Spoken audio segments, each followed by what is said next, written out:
ഇപ്പോഴും ഒഴിഞ്ഞു കിടക്കുക. അവിടെ ഒന്നും ആളും പേരൊന്നും ഇല്ല, അതെല്ലാം മുടിഞ്ഞു കിടക്കുക. അന്നത്തെ യേശുവിൻ്റെ പോലീസുകാർ ഇത് ബാൻ ചെയ്തിരിക്കുക. ഇന്ത്യയിൽ ഈ ജവന്മാരെ ഇട്ട് കഴിഞ്ഞാൽ അവനെ പൊക്കിയെടുത്തോണ്ട് പോകും ഇന്ത്യയിൽ. കാരണം ഇത് അവരിറക്കിയതാ. അപ്പൊ നമ്മുടെ ആൾക്കാർക്ക് ഇതൊന്നും അറിയത്തില്ല. അല്ലാതെ ഒരു വീട് പണിയോ ഒരു ബിസിനസ്സോ നിങ്ങൾ സ്റ്റാർട്ട് ചെയ്യരുത്. ചെയ്താൽ നിങ്ങൾ ഭീമമായ കടത്തിൽ ചെന്ന് ചാടും, അല്ലെങ്കിൽ രോഗത്തിന്റെ അവസ്ഥയിലേക്ക് എത്തും. ഇതിൻ്റെ അകത്ത് മരിച്ചു പോകുന്ന ആത്മാക്കളെ കുറിച്ചുള്ള ഒരു ദൂത് ഇതിൻ്റെ അകത്തുണ്ട്. ഈ അനർത്ഥം വരുന്നതിന് മുമ്പേ ദൈവം ആളെ അയക്കും. ഒരിക്കൽ പറഞ്ഞ അനർത്ഥം വരുന്നതിന് മുമ്പ് തന്നെ കഴിഞ്ഞ സമയത്ത് ഓപ്പണായിട്ട് പറയാവുന്ന മെസ്സേജ് മാത്രമേ ഞാൻ പറയുള്ളൂ. അതുകൊണ്ട് പേടിക്കേണ്ട. കർത്താവിൻ്റെ സന്ദേശം എന്നെ കാണിക്കുന്നത്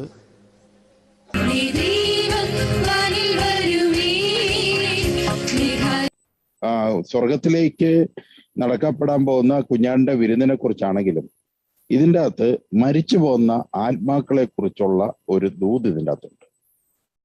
എന്താണ് മരിച്ചു പോകുന്ന ആത്മാക്കളെ കുറിച്ചുള്ള ദൂത് എന്ന് പറഞ്ഞാൽ, നിന്നെ സ്വർഗരാജ്യത്തിലെ വിരുന്നിലേക്കാണ് ഇവിടെ ദൈവം ക്ഷണിക്കാൻ ഭൃത്യനെ അയക്കുന്നത്. ഈ ഭൃത്യൻ ആരാണ്? ഈ ഭൃത്യനാണ് സുവിശേഷകൻ. അത് ചിലപ്പോൾ ഇന്നലെ നിന്റെ വീട്ടിൽ കളയ്ക്കാൻ വന്ന ഒരു മനുഷ്യനായിരിക്കും, നീ പുച്ഛത്തോടെ കണ്ട മനുഷ്യനായിരിക്കും നാളെ ബൈബിളുമായിട്ട് നിന്റെ വീട്ടിൽ വരുന്നത്. ഇന്നലെ വരെ എൻ്റെ വീടിൻ്റെ അവിടെ കിടന്ന് കളച്ചോണ്ടിരുന്നപ്പോൾ ഇന്ന് ബൈബിളും പൊക്കി എടുത്തോണ്ട് വന്നിട്ട് എന്നോട് സുവിശേഷം അറിയിക്കാൻ വന്നിരിക്കുന്നു. പറഞ്ഞിട്ട് കാര്യമില്ല. കാരണം ദൈവത്തിന്റെ പ്രവൃത്തി ആരുടെ മേല വെളിപ്പെടുന്നതെന്ന് നമുക്ക് പറയാൻ സാധിക്കത്തില്ല. അതാണ്. പക്ഷേ അവൻ നിന്നെ വിളിക്കാൻ വരും. നമുക്കറിയാം, നിങ്ങൾ ഏറ്റവും കൂടുതൽ ഈ ക്ലാസ് കേൾക്കുമ്പോൾ നിങ്ങൾ ശ്രദ്ധിച്ചോണം, നിങ്ങളുടെ കുടുംബത്തിൽ അനർത്ഥം ഉണ്ടാകാൻ സാധ്യതയുണ്ടെന്ന് കണ്ടാൽ നിങ്ങൾ പ്രാർത്ഥനക്കാരല്ല എന്ന് വിചാരിച്ചോളുക. പ്രാർത്ഥനക്കാരേ അല്ല. നിങ്ങൾ സാധാരണ ക്രിസ്ത്യാനികളാണ്, പ്രയറുകാരല്ല, പക്ഷെ സാധാരണ ക്രിസ്ത്യാനികളാണ്. പക്ഷെ അനർത്ഥം ഉണ്ടാകും എന്ന് കണ്ടാൽ ഇനി സാധാരണ ക്രിസ്ത്യാനിയാണെങ്കിലും നമ്മുടെ അത്യുന്നതനായ ദൈവത്തിന് ഭയങ്കര കരുണയാണ്. ആരും നശിച്ചു പോകുന്നത് കാണാൻ അവിടത്തേക്ക് ആഗ്രഹമില്ല. അപ്പോൾ അവിടുന്ന് എന്ത് ചെയ്യും? തൻ്റെ വിവാഹ വിരുന്നിൽ പങ്കെടുക്കാതെ പാപികളായി ഈ കുടുംബം മരിക്കുമെന്ന് കാണുമ്പോൾ അവിടുന്ന് ഈ കുടുംബത്തിലേക്ക് ഭൃത്യന്മാരെ അയക്കും. അതാ ഞാൻ പറഞ്ഞത്, ഇന്നലെ നിന്റെ വീട്ടിൽ കളയ്ക്കാൻ വന്നവനായിരിക്കും ഇന്ന് ബൈബിളുമായിട്ട് വരുന്നത്. അവനായിരിക്കും വന്നിട്ട് നിങ്ങൾ കർത്താവാണ് എന്നെ നിങ്ങളുടെ വീട്ടിലേക്ക് അയച്ചത്, അതുകൊണ്ട് കർത്താവ് ഇന്നത് പറയുന്നെന്ന് പറയുമ്പോൾ നമുക്കൊരു പുച്ഛവാ. കുറെ എണ്ണം ഇങ്ങനെ പ്രാർത്ഥനയായിട്ടും ബൈബിളുമായിട്ടും ഇങ്ങനെ ഇറങ്ങി അടപ്പുണ്ട്. നമുക്കൊരു പുച്ഛം തോന്നും. ഈ പുച്ഛമൊക്കെ ഞങ്ങൾക്ക് പണ്ട് തോന്നിയിട്ടുണ്ട്. അതുകൊണ്ടാണ് ഞാൻ ഇത്ര വളരെ വ്യക്തമായിട്ട് പറഞ്ഞു തരുന്നത്. അതുകൊണ്ടാണ് നമുക്കൊരു പുച്ഛം തോന്നും. പക്ഷെ നമ്മൾ അറിയുന്നില്ല. ഈ അപകടവും അനർത്ഥവും ഉണ്ടായിട്ടുള്ളവര് ശ്രദ്ധിക്കുക. ദൈവ പൈതൽ, ഏതെങ്കിലും ഒരു ദൈവ പൈതൽ നിങ്ങളുടെ വീട്ടിൽ വന്ന് പ്രാർത്ഥനയുടെ കാര്യങ്ങൾ പറഞ്ഞതിന് ശേഷമല്ലേ നിങ്ങൾക്ക് അനർത്ഥം വന്നത്?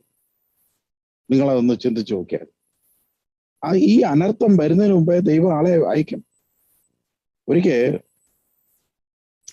ഒരു ധ്യാനത്തില്, എൻ്റെ അല്ല വേറൊരു ധ്യാനം, അന്ന് ഞാൻ ധ്യാനഗുരു ആയിട്ടില്ല, ഞാനൊരു ചെറിയ വീടുകളിലൊക്കെ പ്രസംഗിച്ചുകൊണ്ടിരിക്കുന്ന ഒരു കാലഘട്ടമാണ്. അപ്പം എനിക്കന്ന് ഒരു 10-20 വയസ്സ് ആ സമയം. അപ്പൊ ആ സമയത്ത് ഞാൻ കൂടിയ ഒരു ധ്യാനത്തില് ഒരാളുടെ സാക്ഷ്യം ഞാൻ നേരിട്ട് കേട്ടതാണ്.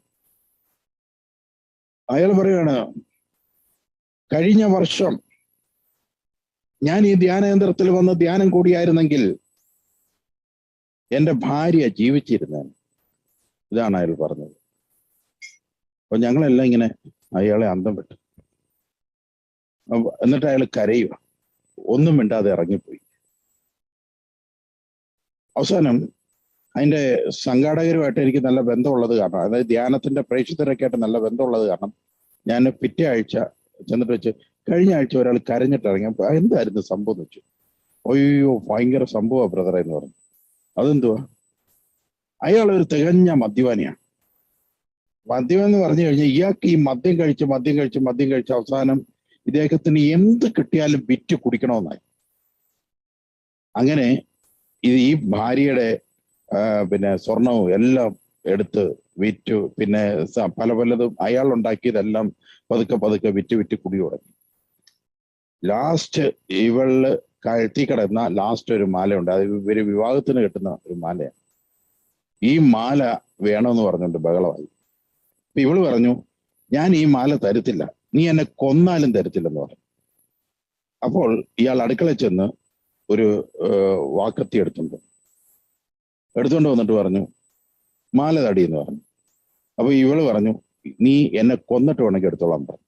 അപ്പൊ ഇയാൾ പറഞ്ഞു, ഞാൻ നിന്നെ വെട്ടും, നീ എനിക്ക് മാല തരാൻ പറഞ്ഞു. കുടിച്ചിട്ട് ഇരിക്കുക. ഇവള് പറഞ്ഞു, എന്നെ കൊന്നിട്ട് എടുത്തോ നീ എന്ന് പറഞ്ഞു. അവൾ ഒരൊറ്റ വെട്ടിട്ട് കൊടുത്തു. കഴുത്തിന്റെ പകുതി മുറിഞ്ഞങ്ങ് കയറി. അവൾ അവിടെ വീണു, അവിടെ കിടന്ന് മരിച്ചുപോയി. ഒരു ജയിലിൽ ഇയാളായി. പിന്നെ ഇയാളുടെ സഹോദരങ്ങളൊക്കെ അമേരിക്കയിൽ അവിടെയൊക്കെ ഉള്ളത് കാരണം എല്ലാവരും കൂടെ ചേർന്ന് ഒന്ന് പരോള് ഒന്ന് ഇറക്കി. കാരണം ധ്യാനം കൂടെ കൊണ്ടുപോയി. അങ്ങനെ ഈ സഹോദരങ്ങളും ഈ ഇടവയ അച്ഛനും എല്ലാം കൂടെ ചേർന്ന് ഇയാളെ ധ്യാനം കൂടി കഴിഞ്ഞപ്പോഴാണ് ഇയാൾ മാനസാന്തരപ്പെടും. അന്നേരം പറഞ്ഞത്, 1 വർഷത്തിന് മുമ്പ് ഞാൻ ഈ ധ്യാനേന്ദ്രത്തിൽ വന്നായിരുന്നുവെങ്കിൽ എൻ്റെ ഭാര്യ മരിക്കുകയില്ല. എന്തെങ്കിലും സംഭവിക്കുന്നതിന് മുമ്പ് ദൈവം നമ്മുടെ കുടുംബത്തിലേക്ക് ആൾക്കാരെ അയക്കും. ഈ മനുഷ്യൻ ഇങ്ങനെ ഈ വഴക്കും ബഹളമായി കടന്ന സമയത്ത് ധാരാളം അടുത്തുള്ള പ്രാർത്ഥനക്കാരെല്ലാം ചെന്നിട്ട് ഒന്ന് പ്രാർത്ഥനയ്ക്ക് വായോ, ഒന്ന് കൗൺസിലിങ്ങിന് വായോ എന്നൊക്കെ പറഞ്ഞ് വിളിച്ചിട്ട് കേട്ടില്ല, വന്നില്ല. അതാണ് ഞാൻ പറഞ്ഞ, അനർത്ഥം വരുന്നതിന് മുമ്പ് തന്നെ ഒരു ദൈവ പൈതൽ നിന്റെ വീട്ടിൽ വരും. ഒരു ദൈവ പൈതൽ നിന്റെ കുടുംബത്തിൽ കടന്നു വന്ന് നിന്നെ പ്രയറിന് ക്ഷണിക്കും. അത് ഏതൊക്കെയോ വലിയ കണ്ണുനീര് വരുന്നതിന് മുമ്പ് ദൈവം നിന്നെ വിളിക്കുന്നതാ, അവരിലൂടെ വിളിക്കുന്നതാ. ഇന്ന് ഈ ശബ്ദം, ഈ പ്രസംഗം കേൾക്കുന്നവരെല്ലാം ഇതൊന്ന് ചിന്തിച്ച് ബാക്കിലോട്ടൊന്ന് ഓർത്തു നോക്കുക. ഉൽപ്പത്തിയുടെ പുസ്തകം 3:14. ദൈവമായ കർത്താവ് സർപ്പത്തോട് പറഞ്ഞു, ഇത് ചെയ്തത് കൊണ്ട് നീ എല്ലാ കന്നുകാലികളുടെയും വന്യമൃഗങ്ങളുടെയും ഇടയിൽ ശപിക്കപ്പെട്ടതായിരിക്കും. നീ മണ്ണിൽ ഇഴഞ്ഞു നടക്കും, ജീവിതകാലം മുഴുവൻ നീ പൊടി തിന്നും. ആമേൻ, ഹല്ലേലൂയ. നീ മണ്ണിൽ എന്ത് ചെയ്യും? ഇത് നിന്ന് ശ്രദ്ധിച്ചാണ്. അതായത് സർപ്പത്തോട് പറഞ്ഞു, ഇത് ചെയ്തത് കൊണ്ട് നീ എല്ലാ കന്നുകാലികളുടെയും വന്യമൃഗം. ഇത് പാമ്പിന്റെ അകത്ത് ഈ ഈവിൾ സ്പിരിറ്റ് കയറിയിട്ട് പാമ്പിനെ കൊണ്ട് വർക്കൗട്ട് ചെയ്യിപ്പിച്ചതാണ്.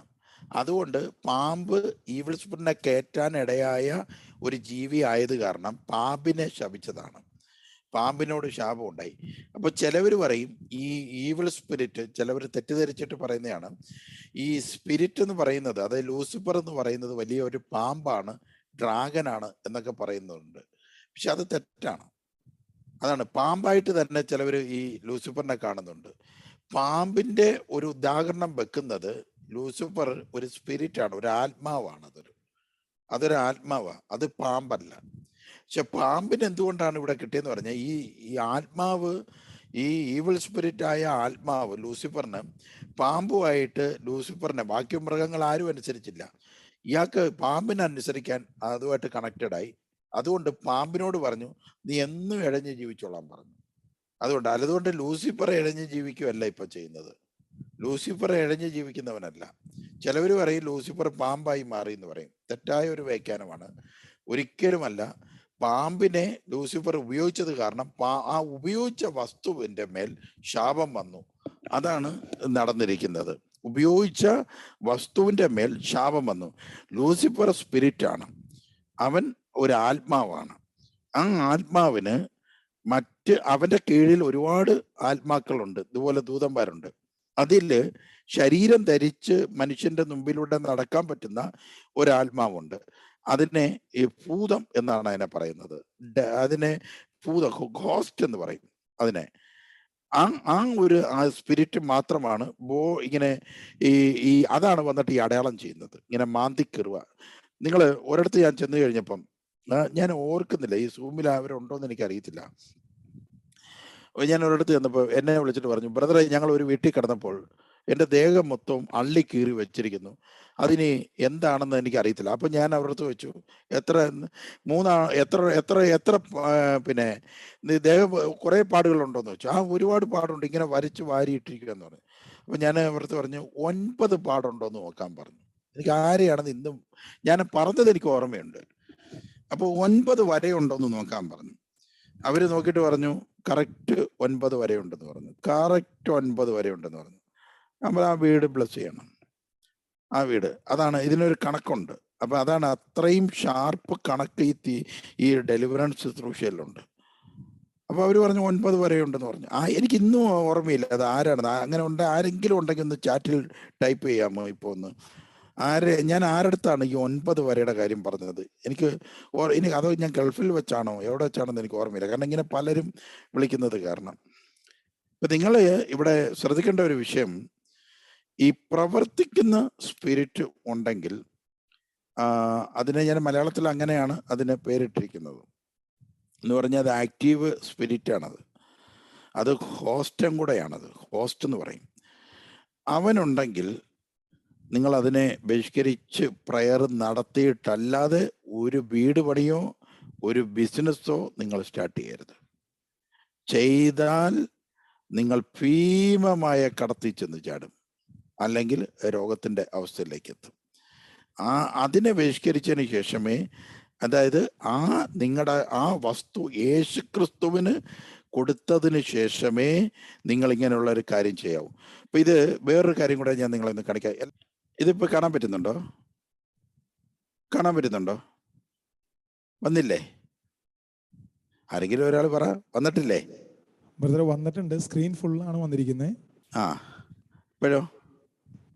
അങ്ങനെ തന്നെയാണ്, മൊത്തം സ്ക്രീനായിട്ട് സ്ക്രീൻ ഷെയർ സ്റ്റോപ്പ് ചെയ്യുക, എന്നിട്ട് ആ ഫോട്ടോ ഓപ്പൺ ചെയ്തതിനു ശേഷം ഷെയർ ചെയ്യും. ശരി, ഒന്നുകൂടെ ചെയ്യാം. ഇപ്പോഴും കറക്റ്റ് ആയോ? കറക്റ്റ് ആണ്. ഇത് നിങ്ങൾക്ക് ഓർമ്മയുണ്ടോ? പണ്ട് നമ്മൾ ഏറ്റവും കൂടുതൽ ചെയ്ത ഒരു കാര്യം ഇത് യഥാർത്ഥത്തിൽ ഇത് കഞ്ചാവ് വിൽപ്പനയുടെ ആൾക്കാർ ചെയ്തൊരു കൊന്തയാണിത്. പിന്നെ നമ്മുടെ ഈ ആൾക്കാരുണ്ടല്ലോ, നമുക്ക് എന്ത് ഇത് കിട്ടിയാലും വാങ്ങിച്ചെടുക്കുന്ന ആൾക്കാരുണ്ടല്ലോ. ഒരു പയ്യൻ ധ്യാനത്തിന് വന്നിട്ട് പറഞ്ഞു, തലവേദന മാറുന്നില്ല. അപ്പൊ ഞങ്ങൾ നോക്കുമ്പോഴെല്ലാം ക്ലൈം കിടപ്പുണ്ട്. അവസാനം എനിക്കത് ഓർമ്മയുണ്ട്. അടൂര് പഴകുളത്ത് വെച്ച് നടന്നൊരു സംഭവം. ഞാൻ അവൻ്റെ കഴുത്തി നോക്കി, നിന്റെ കഴുത്തി എന്തെങ്കിലും ഉണ്ടോടാന്ന് വെച്ചു. അപ്പോൾ ഈ കൊന്ത എടുത്ത് കാണിച്ചു തന്നു. ഞങ്ങൾ ഈ കൊന്ത എടുത്ത് മാറ്റിയതിന് ശേഷം ഞങ്ങൾ ഡെലിവറൻസ് പ്രാർത്ഥന നടത്തി.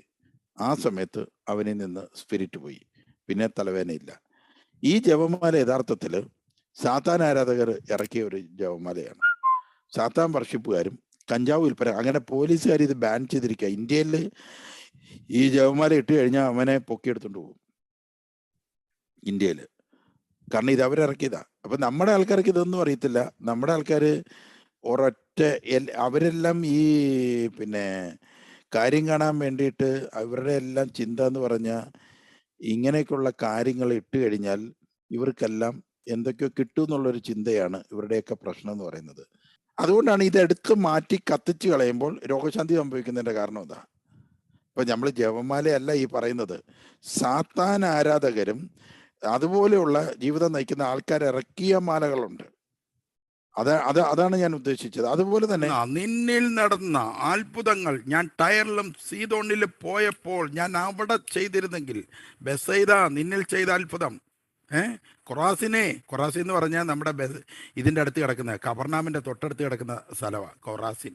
ഇപ്പോഴും ഒഴിഞ്ഞു കിടക്കുക. അവിടെ ഒന്നും ആളും പേരൊന്നും ഇല്ല, അതെല്ലാം മുടിഞ്ഞു കിടക്കുക. അന്നത്തെ യേശുവിൻ്റെ ശാപമാണ് ബെസൈദ. അപ്പം നോക്കിയേ, ഇത് കബർനാമിൻ്റെ തൊട്ടിപ്പുറത്ത് ഒരു 5 കിലോമീറ്റർ അപ്പുറത്തോട്ട് പോയ കൊറാസിനാണ്. അവിടെ കിടക്കുക. ഇപ്പോഴും അവിടെ ഒന്നുമില്ല, എല്ലാം ഇടിഞ്ഞു പൊളിഞ്ഞ് അവിടെ കിടപ്പുണ്ട്. ഭൂമി ഉലകത്തിൽ താർന്നതാണ്, അവിടെ കിടപ്പുണ്ട്. നിന്നിൽ ചെയ്ത നിനക്ക് ദുരിതമാണെന്നാണ് പറയുന്നത്. നിന്നിൽ ചെയ്ത അത്ഭുതങ്ങൾ കേട്ടോ, എല്ലാ രോഗശാന്തി വാങ്ങിച്ചവരും കേട്ടോ. നിന്നിൽ ചെയ്ത അത്ഭുതങ്ങൾ ഇത്രയും വൃത്തികെട്ട സ്ഥലമായ, അതായത് നെഹമ്യയുടെ കാലത്ത് പോലും അവരുടെ സാപത്തില്ലാതാക്കാൻ നോക്കിയവന്മാർ, അവരിൽ നടന്നിരുന്ന അവർ പണ്ടേ മാനസാന്തരപ്പെട്ടെന്ന് പിടികിട്ടോ. പരിശുദ്ധാത്മ അഭിഷേകം കിട്ടിയ വ്യക്തികൾ ശ്രദ്ധിക്കുക. നിങ്ങളിൽ ചെയ്ത അത്ഭുതങ്ങളൊക്കെ ഇവരിൽ ചെയ്യണമായിരുന്നെന്ന ദൈവം ഇപ്പം അനുദപിക്കുക, പശ്ചാത്താപിക്കുക. അവരൊക്കെ ഇന്ന് കർത്താവിൻ്റെ പ്രിൻസിപ്പിളിൽ നടന്നതിന് കണ്ടോ. ടയറിലും സീതോനിലും നിങ്ങളെക്കാൾ ആശ്വാസമുണ്ടാകും. ഏതാ? വിധി ദിനത്തിൽ. കാരണം അവർക്ക് യേശുവിൻ്റെ സുവിശേഷം അറിയത്തില്ല. അവിടുത്തെ ജനത്തിന് യേശുവിൻ്റെ സുവിശേഷം അറിയത്തില്ല. അതുകൊണ്ട് അവർക്ക് ആശ്വാസം കൊടുക്കും ഈ കർത്താവ് യേശു വിധി ദിനം എത്തുമ്പോൾ.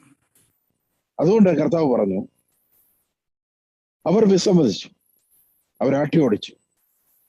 വീണ്ടും അവൻ വേറെ ഭൃത്യന്മാരെ അയച്ചുകൊണ്ട് പറഞ്ഞു, ഇതാ വിരുന്ന് സജ്ജമായിരിക്കുന്നു, എൻ്റെ കാളകളെയും കൊഴുത്ത മൃഗങ്ങളെയും കൊന്ന് എല്ലാം തയ്യാറാക്കി കഴിഞ്ഞിരിക്കുന്നു.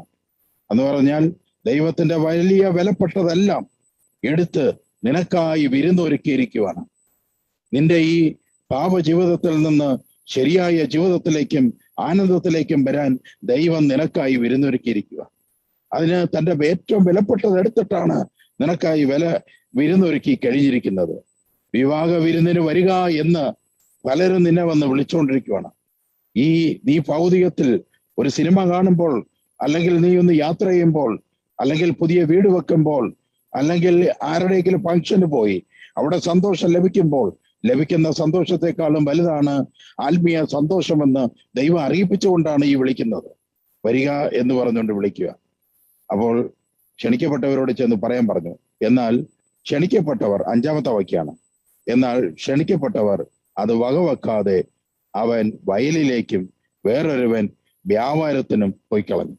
എന്ന് പറഞ്ഞു കഴിഞ്ഞാൽ ആത്മീയ ജീവിതത്തെക്കാൾ വലുതാണ് നമ്മുടെ വ്യാപാരവും വയലും. അതാണ് ഇപ്പോൾ ഇവിടെ യേശുക്രിസ്തു നമുക്ക് പഠിപ്പിച്ചു തരുന്നത്. മനുഷ്യൻ അതാണ്. ആത്മീയ ജീവിതം വേണ്ട, അത് ആവശ്യത്തിന് മതി. പക്ഷെ വ്യാപാരവും വയലും, അതാണ് ഇമ്പോർട്ടൻസ്. പറഞ്ഞു മനസ്സിലാകുന്നുണ്ട്? അത് ഈ മനുഷ്യരെ യേശുവിന് അറിയാം. അതുകൊണ്ടാണ് ഉപമയിൽ അത് വെച്ച് തന്നിരിക്കുന്നത്. അതുകൊണ്ടാണ് അത് ചേർത്തിരിക്കുന്നത്. അതാണ് എനിക്കിനി എന്താ വേണ്ടത് എന്ന് നീ പറയരുത്. അടുത്ത എന്താണ്? എനിക്ക് വേണ്ടതെല്ലാം ഉണ്ട്, എന്ത് ആപത്ത് വരാനാണ് എന്നും പറയരുത്. എഞ്ചിനീയർ ആയാലും ഇനി സുവിശേഷകരായാലും പറയരുത് എല്ലാം എനിക്കുണ്ട്, എനിക്ക് എന്ത് ആപത്ത് വരാനാ, എനിക്ക് ആവശ്യത്തിന് ഡെപ്പോസിറ്റ് കിടപ്പുണ്ട്, എനിക്ക് ആവശ്യത്തിന് സ്വത്ത് കിടപ്പുണ്ട്, സ്വത്ത് വിറ്റാൽ മതിയുടെ എൻ്റെ കടങ്ങളെല്ലാം തീരാൻ. ഇങ്ങനെയൊക്കെ നമ്മൾ പറയാറില്ലേ? പക്ഷെ ഇതൊക്കെ പറയുമ്പോൾ ഓർത്തോണം, അത്യുന്നതനായ ദൈവം നമ്മളെ താങ്ങുന്നില്ലെങ്കിൽ, വെറുമ്പാക്കല്ല പ്രവൃത്തിയിൽ ഓർത്തോണം. വെറുമ്പാക്കിൽ എല്ലാവരും ഇങ്ങനെ പറയും, ഈ യാചന കർത്താവേ നീ ഇല്ലെങ്കിൽ ഞാൻ എന്നൊക്കെ പറഞ്ഞുകൊണ്ട് ഇങ്ങനെ യാചന പറഞ്ഞ നമ്മളെ പറ്റുവിടത്തില്ല. പക്ഷെ പ്രവൃത്തി മൊത്തം നേരെ തിരിച്ചായിരിക്കും. പക്ഷെ അതുകൊണ്ടാണ് ഞാൻ പറയുന്നത്, നമ്മുടെ പ്രവൃത്തിയിൽ പറയണം, കർത്താവ് താങ്ങിയില്ലെങ്കിൽ ഇല്ല, നമ്മുടെ ഈ സ്വത്തുക്കളും നമ്മുടെ ഈ വീട് നമ്മുടെ ഈ പണവും നമ്മുടെ ഈ എല്ലാം ചവറിന് തുല്യമായി മാറും. അതുകൊണ്ടാണ് ഈ ബൈബിൾ പറയുന്നത്, എന്താ പറയുന്നത്? എനിക്ക് വേണ്ടതെല്ലാം ഉണ്ട്, എന്താപത്ത് വരാനാണ് എന്ന് നീ പറയരുത്. ഐശ്വര്യത്തിൽ കഷ്ടത വിസ്മരിക്കപ്പെടുന്നു, കഷ്ടതയിൽ ഐശ്വര്യവും. എന്ന് പറഞ്ഞു കഴിഞ്ഞാൽ ഒരു നേരത്തെ കഷ്ടത, ഈ പണമെല്ലാം നമുക്ക് ഇങ്ങനെ കൊന്നുകൂടിയിരിക്കുമ്പോൾ ഒരു നേരത്തെ കഷ്ടത നമ്മുടെ മേൽ വന്നാൽ, എന്ന് വെച്ചാൽ ബ്ലഡ് ക്യാൻസർ ആണെന്ന് നമ്മൾ അറിയുക, അല്ലെങ്കിൽ നമുക്ക് മരണകരമായ ഒരു രോഗമുണ്ടെന്ന് നമ്മൾ അറിയുക. ഇപ്പൊ നമുക്ക് ഇങ്ങനെ അവിടെ ഇവിടെ എല്ലാ സ്വത്തും സമ്പത്തും ഇങ്ങനെ കൂടി പണം എന്ത് ചെയ്യണമെന്ന് അറിയാതിരിക്കുകയെന്ന് വെച്ചോ. പക്ഷെ നമ്മൾ ടെസ്റ്റ് അടിച്ചപ്പോൾ ഈ സമ്പത്തും ഉണ്ട്. നമുക്ക് ലോകം മൊത്തവും ഒരുപാട് സമ്പത്ത്, അവിടെ ബിസിനസ് ഇവിടെ ബിസിനസ്, അങ്ങനെ ബിസിനസ്, ഇവിടെ വീട് അവിടെ വീട്, കാറ്, ഇങ്ങനെയൊക്കെ പറഞ്ഞുകൊണ്ട് നമുക്കുണ്ട്. നമുക്കൊരു 10 വർഷത്തേക്ക് അടുത്ത 3 തലമുറയ്ക്ക് കഴിയാനുള്ള എല്ലാം നമ്മൾ സെറ്റ് ചെയ്ത് വെച്ചിട്ടുണ്ട്. പെട്ടെന്നാണ് മെഡിക്കൽ ചെക്കപ്പ് എടുത്തു. മെഡിക്കൽ ചെക്കപ്പ് എടുത്തപ്പോൾ നമുക്ക് മാരകമായ രോഗം 6 മാസത്തേക്കുള്ളിൽ ജീവിക്കത്തില്ല. തീർന്നില്ലേ നമ്മുടെ സമ്പത്ത്?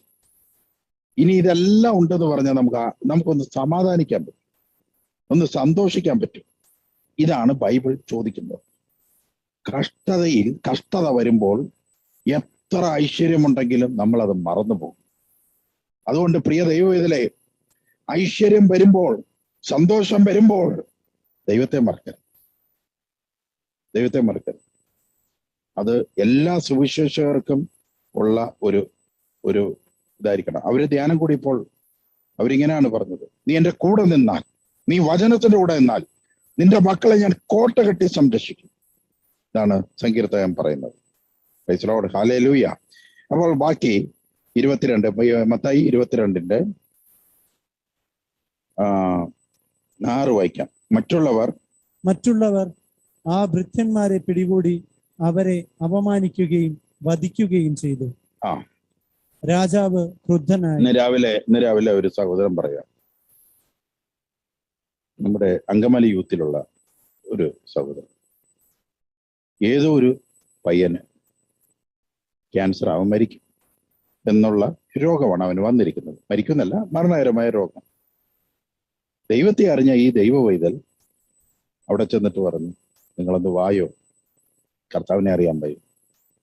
ഉടനെ ആ കുട്ടിയുടെ പാരൻസ് ചോദിക്കുക, എന്തുവാ ഇവിടെ കൈകൊട്ടും പ്രാർത്ഥനയും അലർക്കവും വെക്കണോ?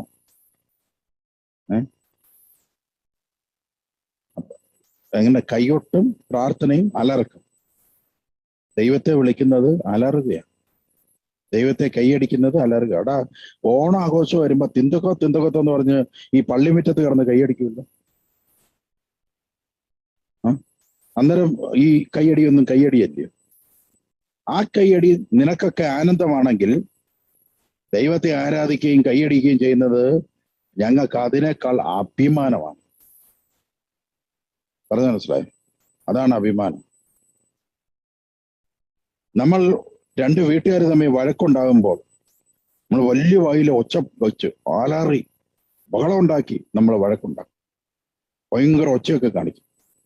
പക്ഷെ ദൈവത്തെ സ്തുതിക്കാൻ വരുമ്പോൾ ശവപ്പെട്ടി ഇരിക്കുന്ന ശവം പോലെ ഒരു നിപ്പുണ്ട്. വഴക്കുണ്ടാക്കാൻ ഇവന് ശബ്ദമാണ്, ഇവൻ 660 വോയിസാ. പക്ഷെ ദൈവത്തെ ആരാധിക്കുന്ന കാര്യം വരുമ്പോൾ ശവപ്പെട്ടിയാണ്. അങ്ങനെ മനുഷ്യൻ സെറ്റ് ചെയ്ത് വെച്ചിരിക്കുക. അപ്പൊ ഇത് കണ്ടോണം. അപ്പൊ അവര് പറയാണ് ഇവിടെ കൈയടിയും പ്രവർത്തകർ, ജീസസ് വിഷനിലെ ബ്രദേഴ്സ് ആരും വീടുകളിൽ പോയിട്ട് അലറി വിളിക്കുകയോ കൈയടിക്കുകയോ അത് നിങ്ങൾക്കറിയാമല്ലോ. അവരവരുടെ ഒരു സ്റ്റാൻഡേർഡ് നോക്കിയും പരിസരമൊക്കെ നോക്കിയിട്ടാണ് അവർ പ്രയർ ചെയ്യുന്നതും സ്തുതിക്കുന്നതെല്ലാം. ഞങ്ങൾ അതിൻ്റെ നിയന്ത്രണം കൊടുത്തിട്ടുണ്ട്. Praise the Lord, hallelujah. ഞങ്ങൾ അതിന് പറഞ്ഞിട്ടുണ്ട്, തൊട്ടടുത്തൊക്കെ വീട്ടുകാരുണ്ടെങ്കിൽ നിങ്ങൾ പതുക്കെ പ്രാർത്ഥിക്കാവൂ, ദൈവനാമം ദൂഷിക്കാൻ ഇടവരുത്തണ്ട എന്ന് പറഞ്ഞുകൊണ്ട് ഞങ്ങൾക്ക് ദൈവം തന്നിരിക്കുന്ന നിർദ്ദേശം അനുസരിച്ച് ഞങ്ങൾ പറഞ്ഞു. ഇവിടെ ദൈവത്തിന്റെ സുവിശേഷം അറിയിക്കാനായിട്ട് ഭൃത്യന്മാര് വരുമ്പോൾ ആ ഭൃത്യനെ പിടിച്ച് തല്ലുകയാണെന്ന്. വിരുന്നിന് വിളിക്കാൻ വന്നതാണ്. എടാ നിനക്ക് എന്താ നഷ്ടം? വിരുന്നിന് വിളിക്കാൻ വന്നപ്പോൾ പിടിച്ച് തല്ലുകയാണ്. നിന്റെ ഒച്ചപ്പാട്, നിന്റെ കൈയടി എന്നൊക്കെ പറഞ്ഞുകൊണ്ട് അപമാനിക്കുകയാണ്. അതുകൊണ്ട് ബൈബിളിൽ നോക്കി, ഇത് ഇങ്ങനെ ഉള്ളവരെ എല്ലാവർക്കും മരിച്ചു ചെല്ലുമ്പോ ചോദ്യം ഉണ്ടാവും. വെറുതെ ഒന്നുമല്ലാണ്ട് കർത്താവിന്റെ വചനമാണ്, ശ്രദ്ധിച്ചു നോക്കിയാൽ നിങ്ങള്. അതുകൊണ്ട് നമ്മുടെ കൂട്ടത്തിൽ ആരും ഇങ്ങനൊന്നും ചെയ്യരുത്. ഇവിടെ ഇത് ശ്രദ്ധിച്ചോളുക, എന്താ പറയുന്നത് നിങ്ങൾ കണ്ടോളുക. ആ 6:22 എന്താ പറയുന്നത്? മറ്റുള്ളവർ ആ ഭൃത്യന്മാരെ പിടികൂടി അവരെ അപമാനിക്കുകയും വധിക്കുകയും ചെയ്തു. രാജാവ് ക്രുദ്ധനായി സൈന്യത്തെ അയച്ച് ആ കൊലപാതകികളെ നശിപ്പിച്ചു, അവരുടെ നഗരം അഗ്നിക്കിരയാക്കി. ഇതാണ് ഞാൻ പറയുന്നത്. ഇതാ ഞങ്ങൾ ബന്ധനമോചന ധ്യാനം നടത്തുന്നതിന്റെ കാരണം ഇതാ. നമ്മുടെ ഒരു സമയത്ത് ഇപ്പൊ ഞാൻ പറഞ്ഞില്ലേ, എന്റെ വീട്ടിൽ ഒരു ഫംഗ്ഷൻ വരുമ്പോൾ എനിക്ക് പേഴ്സണൽ ആയിട്ടുള്ള വ്യക്തികളിൽ നിന്നുള്ള ഒരു അസ്വസ്ഥത, എനിക്ക് പേഴ്സണൽ ആയിട്ടുള്ള ചില വ്യക്തികളിൽ നിന്നുള്ള ഒരു അസ്വസ്ഥത എന്നെ വല്ലാതെ അലർട്ട് ചെയ്യുന്നത്. എൻ്റെ ജീവിതത്തിൽ ധ്യാനം നടത്തിയിട്ടുണ്ട് പലയിടത്തും, എന്നാൽ ഇത്രയും അസ്വസ്ഥത വന്നിട്ടില്ല. പക്ഷെ ഭയങ്കരമായിട്ട് എനിക്ക് അസ്വസ്ഥത ഉണ്ടായി. അപ്പൊ അത് എൻ്റെ പേഴ്സണൽ ആയിട്ടുള്ള എൻ്റെതായ വ്യക്തികളിൽ നിന്ന്. ആ സമയത്താണ് ഒരു പ്രാർത്ഥനക്കാരൻ വന്ന് എൻ്റെ കുടുംബത്തെ അനുഗ്രഹിച്ച് പ്രാർത്ഥിക്കുന്നത്. അപ്പൊ ദൈവത്തിന് നമ്മളെ അനുഗ്രഹിക്കാനും ആളെ വിടാൻ അറിയാം, അതേപോലെ തന്നെ രക്ഷിക്കാനും അനുഗ്രഹിക്കാനും ആളെ വിടാൻ അറിയാവുന്നത് പോലെ തന്നെ ദൈവം വിളിച്ചിട്ട് ആ വിളി കേൾക്കാതെ, ആ വിളി അനുസരിക്കാതെ നമ്മൾ മറുതലിച്ച് മാറിപ്പോയാൽ ശിക്ഷിക്കാനും ദൈവത്തിന് അറിയാം. ശിക്ഷിക്കാത്ത ദൈവമാണെന്ന് കേരളത്തിൽ പലരും പ്രസംഗിക്കുന്നുണ്ട്. പക്ഷെ അവർ വചനത്തിൽ നിന്ന് പുറത്തു ചാടിയിട്ടാണ് പ്രസംഗിക്കുന്നത്. പക്ഷെ ഇവിടെ യേശുക്രിസ്തു തൻ്റെ തന്നെ ഉദാഹരണം പറയുമ്പോൾ ഭൃത്യന്മാരെ തല്ലി ഒട്ടിക്കുകയും പിടിച്ചു കെട്ടി ഇരയാക്കുന്ന ആ ഒരു ദൈവ യജമാനെയാണ് ഇവിടെ അവതരിപ്പിക്കുന്നത്. നമ്മൾ ശ്രദ്ധിച്ചു നോക്കിയേ. അവൻ ഭൃത്യനെ പിടിച്ചുകൂടി അവരെ അവമാനിക്കുകയും വധിക്കുകയും ചെയ്തു. രാജാവ് ക്രൂരനായി സൈന്യത്തെ അയച്ച് ആ കൊലപാതകികളെ നശിപ്പിച്ചു. അവരുടെ നഗരം അഗ്നിക്കിരയാക്കി. കേട്ടോ. അപ്പൊ നഗരം താമസിക്കുന്ന വീട്, നിങ്ങൾ ശ്രദ്ധിക്കുന്നുണ്ടോ? താമസിക്കുന്ന വീട്, നഗരം, വ്യക്തികൾ സകലതും നശിക്കാനിടയാകും. അത്യുന്നതനായ ദൈവത്തെ ഇഷ്ടത്തിന് വിരുദ്ധമായി നമ്മുടെ ജീവിതത്തിൽ എന്തെങ്കിലും ഒന്ന് മനഃപൂർവ്വം നമ്മൾ വാശിയോടെ നമ്മളത് ചെയ്താൽ നമുക്ക് തന്നെയാണ് നമ്മൾ ഇത് വരുത്തി വെക്കുന്നത്. ഇതാണ് ഈ ബൈബിളിൽ പറയുന്നത്. നമുക്ക് തന്നെ ആപത്ത് വരുത്തി വെക്കും. അതുകൊണ്ട് പ്രിയ ദൈവം, ഇതിലെ ആരെങ്കിലും വിളിച്ചിട്ടാണ് ഇന്ന് നിങ്ങൾ ഈ സൂം ഐഡിയിൽ കയറിയതെങ്കിൽ സത്യമായും നിങ്ങൾക്ക് ഏതോ വിപത്ത് വരാനിരിക്കുന്നു. അതിൽ നിന്ന് രക്ഷപ്പെടാൻ ദൈവം നിങ്ങളെ ക്ഷണിക്കുകയാണ്. ദൈവത്തിന് നിങ്ങളുടെ കുടുംബത്തിൽ പ്രവർത്തിക്കാൻ ആഗ്രഹിക്കുന്നു. നിങ്ങളുടെ കുടുംബത്തിനെതിരെ നിൽക്കുന്ന കെട്ടുകളെ അഴിച്ചു കളയാൻ ഈ ദൈവം ആഗ്രഹിക്കുന്നു. അതുകൊണ്ടാണ് ഇങ്ങനെ ദൈവം വിളിക്കുന്നത്. അനന്തരം അവൻ ഭൃത്യന്മാരോട് പറഞ്ഞു, വിവാഹ വിരുന്ന് തയ്യാറായിരിക്കുന്നു. ഇനി വിളിച്ചിട്ടുള്ളവർ വരാത്തത് കാരണം പിന്നെ അവരെ വിളിക്കാൻ പോയില്ല. അത് കഴിഞ്ഞിട്ട് എന്താ പറയണം? വിവാഹ വിരുന്ന് തയ്യാറായിരിക്കുന്നു, എന്നാൽ ക്ഷണിക്കപ്പെട്ടവർ അയോഗ്യരായിരുന്നു, അവർക്ക് വരാൻ പറ്റിയില്ല. അടുത്തത് എന്താണ് പറയുന്നത്? അതിനാൽ നിങ്ങൾ വഴിക്കവലകളിൽ ചെന്ന് അവിടെ കണ്ടെത്തുന്നവരെ എല്ലാം വിവാഹ വിരുന്നിന് ക്ഷണിക്കുവിൻ. ആ ഭൃത്യന്മാർ നിരത്തുകളിൽ ചെന്ന് ദുഷ്ടരും ശിഷ്ടരും ഉൾപ്പെടെയുടെ കണ്ടെത്തിയവരെ എല്ലാം വിളിച്ചുകൂട്ടി. അങ്ങനെ വിരുന്നുശാല അതിഥികളെ കൊണ്ട് നിറഞ്ഞു. അതായത് അവൻ വെറു പന്നന, അവൻ വെറു കൊള്ളില്ല, അവൻ ശരിയല്ല എന്നൊക്കെ നമ്മൾ പറയത്തില്ലേ? അവരെല്ലാം ആയിരിക്കും നാളെ ദൈവരാജ്യത്തിൽ പോകുന്നവർ. പ്രാർത്ഥനയായിട്ട് നടക്കുന്ന നമ്മൾ പുറത്താവുകയും ചെയ്യും. അതാ പച്ചയ്ക്ക് ഇവിടെ എഴുതിയിരിക്കുക. ക്ഷണിക്കപ്പെട്ടവരാണ്, അവരൊക്കെ ദൈവത്തിന്റെ ക്ഷണിക്കപ്പെട്ട ജനമാണ്. പക്ഷെ അവരെല്ലാം വേണ്ടെന്ന് വെച്ച് കഴിഞ്ഞപ്പോൾ ദുഷ്ടരായ വിജാതീയരെയും കൊള്ളാത്തവരെയും അശുദ്ധരെന്ന് കരുതിയവരെയൊക്കെ ദൈവം തന്റെ സുവിശേഷം കൊണ്ട് തന്റെ ആലയത്തിലേക്ക് ക്ഷണിച്ചു. അങ്ങനെ അവരെല്ലാവരും തന്റെ ആലയത്തിലേക്ക് കടന്നു വരികയും നിറയുകയും ചെയ്തു. ഇതാണ് അവസാനം ദൈവം ചെയ്യാൻ പോകുന്നത്. അതുകൊണ്ട് പ്രിയപ്പെട്ടവരെ, വേണ്ട വേണ്ട എന്ന് പറഞ്ഞ് മാറി നിൽക്കല്ലേ.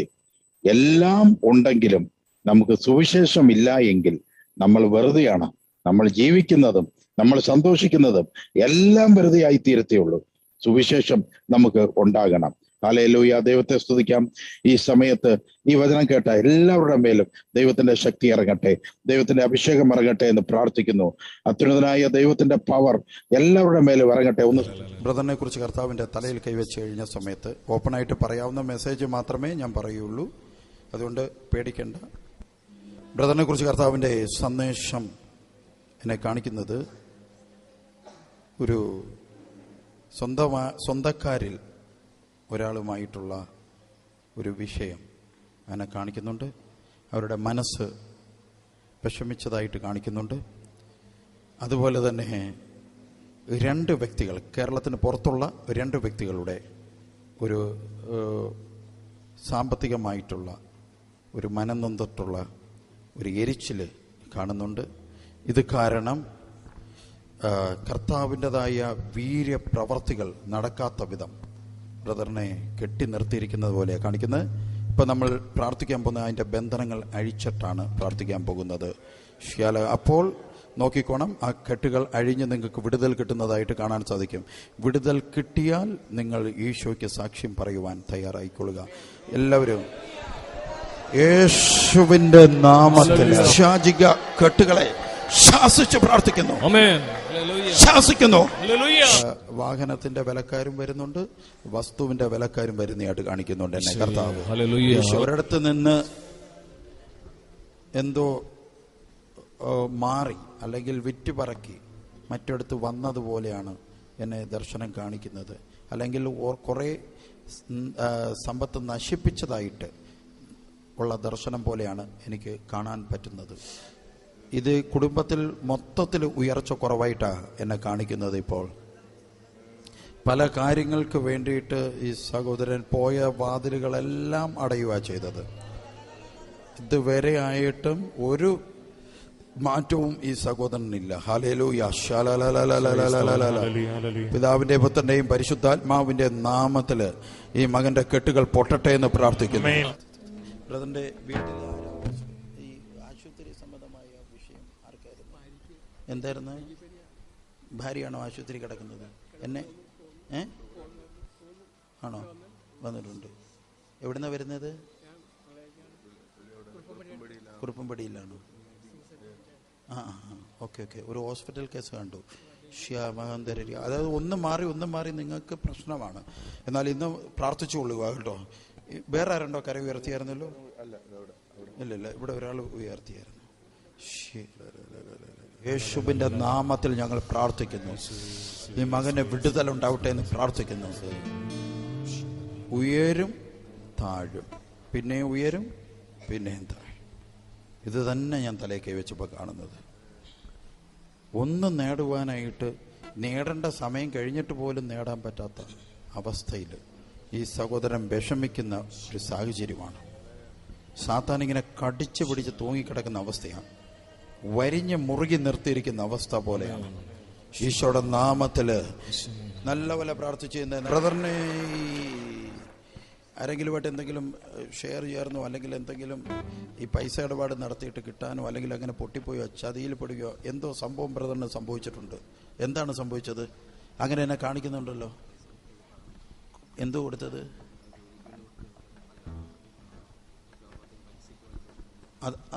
അതാ ഞാൻ ചോദിക്കുന്നത്. വേറൊരാളുടെ കയ്യിൽ നിന്ന് മേടിച്ച് വേറൊരാൾക്ക് കൊടുത്തു. അത് അയാൾ തന്നിട്ടില്ല.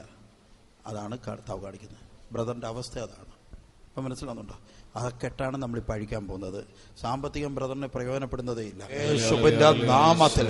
യേശുവിന്റെ നാമത്തില് അഴിയട്ടെ. സ്തോത്രം ചെയ്യുന്നു. കൂടെ ഹോസ്പിറ്റലിലാകുന്ന ഒരാൾ ഒന്നും ആയിക്കഴിയുമ്പോൾ പിന്നെ ട്രീറ്റ്മെന്റ്, പിന്നെ ആയിക്കഴിയുമ്പോൾ പിന്നെ ട്രീറ്റ്മെന്റ്. ഇങ്ങനെ കാണിക്കുന്നുണ്ടോ? ഒന്ന് കര ഉയർത്തി കാണിക്കാമോ? അതെ, ആരാണ്? ആ കുഞ്ഞുങ്ങളെ ഇനി കയറ്റി വിടാൻ, ഇനി എടുത്ത് കയറ്റാം. വലിയ രോഗശാന്തി ചെയ്യണം. ഈശോയെ സ്തുതിക്കുന്നു.